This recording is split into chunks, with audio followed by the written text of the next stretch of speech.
Colombia, de 2010 a la fecha, estoy acusado.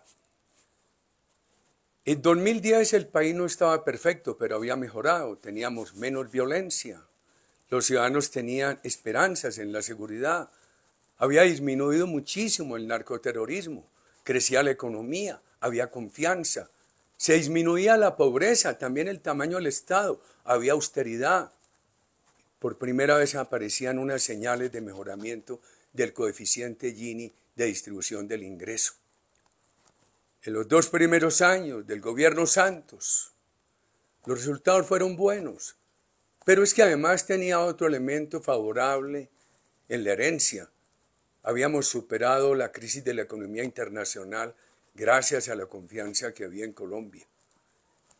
Santos llegó a tener el récord de 42.000, 48.000 hectáreas de droga, una cifra sumamente baja. Sin embargo, dijo que estábamos perdiendo la guerra contra la droga. Se inventó la palabra guerra e hizo ese acuerdo con la FARC. Entonces, Santos se enfermó con el éxito, prefirió el acuerdo con la FARC y nos subimos a 220.000 hectáreas de droga en los años que restaron de su gobierno, en los años que siguieron de su gobierno. Llenó al país de impuestos, de burocracia, de mermelada, estímulo a la corrupción. Pararon la economía, crecieron enormemente la burocracia del Estado. Por favor, afectaron las Fuerzas Armadas con la JEP. Nivelaron, desconociendo la historia, a nuestros soldados con los terroristas. Por favor, un soldado que va a la JEP a reconocer un delito tiene que reconocer lo que no estaba en su deber ser, a diferencia del guerrillero que si reconoce un delito en la JEP, reconoce lo que debía hacer. Pero además muchos soldados están obligados a reconocer delitos aún no cometidos para gozar de la libertad y no someterse a una condena de 10, 15 o 20 años. Hoy, en esta Colombia de hoy, la economía va mal, hay desconfianza. La situación de Ecopetrol es dramática. Por primera vez el país que había sido el más cumplido en América Latina en el pago de la deuda está en riesgo de incumplir el pago de deuda. Las políticas sociales no son sostenibles. ¿Por qué? Porque están afectando a la empresa privada, que es la fuente de su financiación. La reforma de salud y la reforma de pensiones, como todas las reformas, están forzando la aprobación en un Congreso que tiene ilegitimidad porque muchos de esos congresistas que hoy apoyan esas reformas están sobornados y todavía hay impunidad.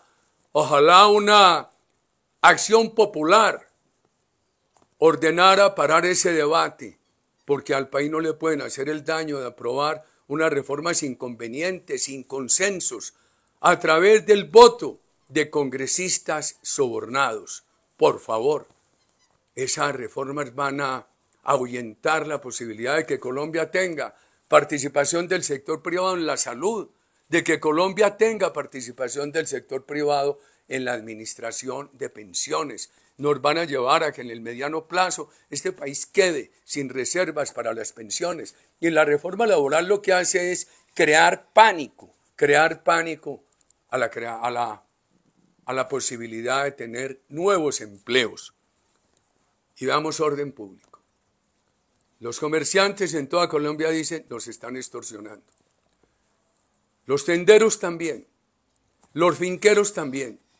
Esto ocurre en todas las regiones. Los venteros ambulantes también. Una extorsión generalizada. Y muchos ciudadanos dicen, hemos llamado al ejército, a la policía, y nos dicen que el gobierno no les permite acudir a sitios donde los ciudadanos piden el apoyo de las Fuerzas Armadas. Eso no es excepcional. Y el presidente amenaza con un nuevo estallido social si no le aprueban estas reformas a través de un Congreso con ilegitimidad por el soborno a muchos congresistas. Y esto va a coincidir con la parte de foros populares del ELN. Todos coinciden. El gobierno quejoso por las reformas. esos diálogos de convocatoria popular del ELN, las armas del ELN, el estallido social al que invita el presidente de la República y además la prohibición de que las Fuerzas Armadas actúen para frenar la violencia. Las Fuerzas Armadas de Colombia no han estado al servicio de caudillos, han estado al servicio de la Constitución. Nunca han sido beneficiarias de impunidad. Las Fuerzas Armadas de Colombia han sido profesionales. Lo que no entendió Santos, que las igualó con el narcoterrorismo en la JEP, asociándolas o comparándolas, igualándolas con ejércitos de otros países de la región que estuvieron al servicio de dictadores.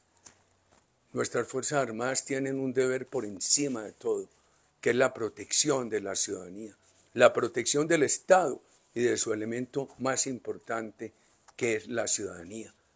Nosotros no tenemos para protegernos sino la Constitución, la justicia y las Fuerzas Armadas. Evitemos esa convocatoria a la constituyente. Ahora con diferentes motivos. Un día por apreciaciones del gobierno, otro día invocando que la ordena el Acuerdo de La Habana, el acuerdo ilegítimo de La Habana, el Acuerdo de La Habana derrotado en el plebiscito. Entonces dicen que hay que convocar a una constituyente. Cualquiera sea la motivación para convocarla, no tiene sino un camino, que es cumplir con las reglamentaciones que trae la propia Constitución. A diferencia de la anterior, que no traía la figura de la constituyente, y ni los techos de ahora, porque la Constitución actual no permite que los estados de excepción alteren los textos constitucionales. Ya tuvimos un mal ejemplo. Santos hizo todas las trampas y bajaron el umbral del plebiscito del 50 al 13%. Hay que llamar la atención sobre los colombianos para que pensemos los caminos para evitar esta violencia, para que las Fuerzas Armadas cumplan el deber constitucional de proteger a todos los ciudadanos de acuerdo con las normas constitucionales. Difíciles momentos, pero tenemos que enfrentarlos pensando y actuando.